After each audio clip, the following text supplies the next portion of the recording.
WBBM News Time, 9:18. Time for Brad Palmer, Sport.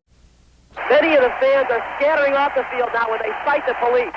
And many Sox security members are joining the police, which are now about 40 or 50, and they're slowly, now rapidly, walking out the center field where the fire is burning. The fans are now streaming off the field in great numbers, and I doubt if very few will be left to confront the police as they come in helmets and nightstick gear. That was the scene between games of a doubleheader at Comiskey Park last night as White Sox owner Bill Veeck went a promotion too far. It was billed as Disco Demolition Night. A rock disc jockey came up with the idea of blowing up disco records as part of his self-serving campaign against disco, and the White Sox went along by admitting anybody bringing a disco record for 98 cents. You try something, if you don't know how it's going to end up, necessarily. You think it's a good idea, and it just got out of hand. He was more popular, had more pulling power than we felt was possible. I suppose I should have anticipated this, but nothing has ever given any indication of it. We had rock concerts in which we didn't have this many people. 50,000 people got in before the White Sox called upon Chicago police to help close the gates.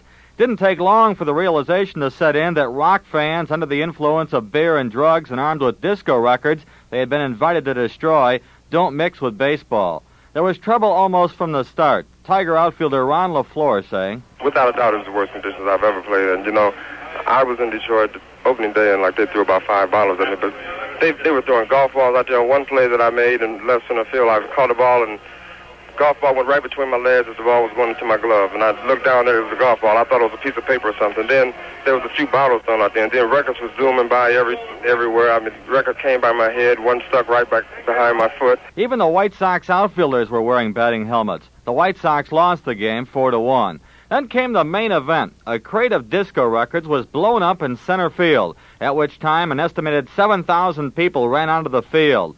The unruly fans left the field scarred with burned and torn up turf, at which point the umpires called the second game, saying the field was unplayable.